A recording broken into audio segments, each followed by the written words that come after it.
Assalamualaikum warahmatullahi wabarakatuh. Perkenalkan, nama saya Muhammad Fardiansa dengan NIM 20323060. Pada kesempatan ini, saya akan mempresentasikan materi mengenai survei kepuasan pada lembaga pendidikan dalam mata kuliah Sistem Penjaminan Mutu Pendidikan.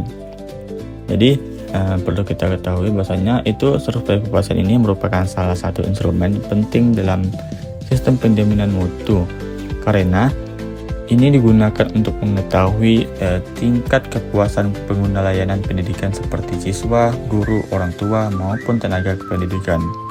Melalui survei ini, lembaga pendidikan dapat mengetahui kelebihan, kekurangan, serta menyusun strategi untuk meningkatkan kualitas layanan secara berkelanjutan. Selanjutnya yaitu mengenai definisi. Nah, jadi definisi survei kepuasan ini adalah kegiatan yang dilakukan untuk mengukur tingkat kepuasan pengguna layanan terhadap pelayanan yang diberikan oleh lembaga pendidikan. Kemudian mengenai konsepnya, yaitu bahwa konsep utama survei kepuasan ini adalah membandingkan antara harapan dengan kenyataan atau persepsi yang dirasakan oleh responden. Jika pelayanan yang diterima sesuai atau melebihi harapan, maka tingkat kepuasannya akan tinggi. Sebaliknya, apabila pelayanan berada di bawah harapan, maka responden akan merasa kurang puas terhadap layanan tersebut. Selanjutnya itu mengenai tujuan utama. Nah, adapun tujuan dari survei kepuasan pendidikan ini yaitu yang pertama itu perbaikan mutu, yaitu untuk mengidentifikasi aspek layanan yang lemah untuk ditingkatkan secara lebih objektif. Yang kedua yaitu akreditasi, yang mana itu untuk memenuhi persyaratan penjaminan mutu eksternal atau BAN PT atau ISO. Yang ketiga yaitu keputusan data, yaitu yang mana ini untuk dasar pengambilan keputusan bagi kepala sekolah atau rektor. Selanjutnya itu mengenai siklus pelaksanaan, yang mana itu ada 7 tahap. Dalam pelaksanaan survei kepuasan terhadap ada beberapa tahapan itu yang 7 tadi. Yang pertama itu adalah menentukan tujuan dan sasaran survei, yang mana pada tahap ini lembaga menentukan apa yang ingin diketahui, misalnya ingin mengetahui tingkat kepuasan siswa terhadap pelayanan pembelajaran.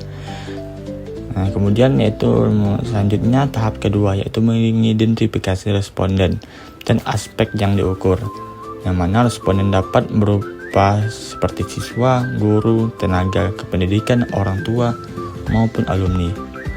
Aspek yang dinilai dapat meliputi pelayanan guru, administrasi, sarana dan prasarana, kebersihan, keamanan, dan teknologi informasi.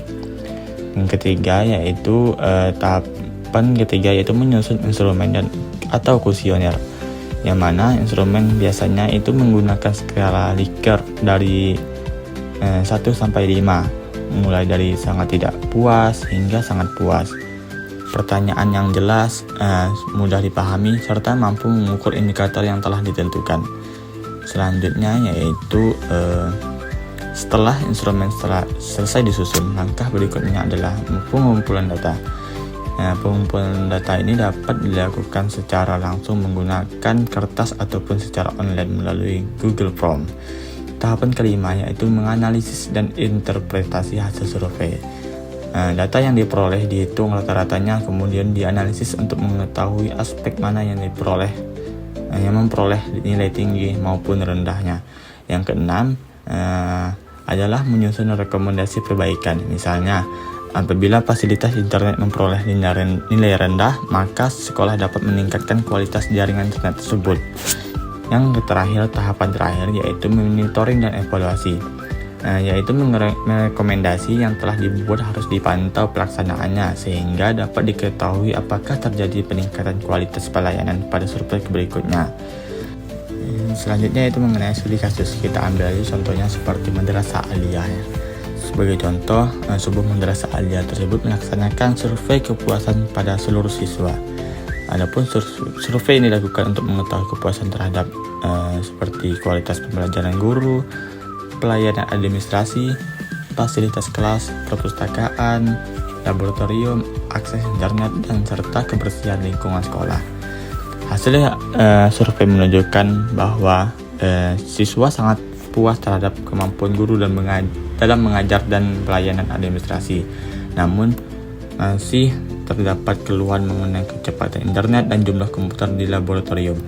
Maka berdasarkan hasil tersebut, pihak madrasah memberikan rekomendasi berupa peningkatan jaringan Wi-Fi, juga penambahan komputer laboratorium, serta pelatihan teknologi bagi guru. Setelah program tersebut dilaksanakan, dilakukan survei kembali pada tahun berikutnya untuk mengetahui apakah kepuasan siswa meningkat atau tidak, atau seperti sebelumnya. Mungkin hanya itu yang dapat saya jelaskan pada video kali ini. Apabila ada salah bicara, saya mohon maaf sebesar-besarnya. Saya akhiri. Wassalamualaikum warahmatullahi wabarakatuh.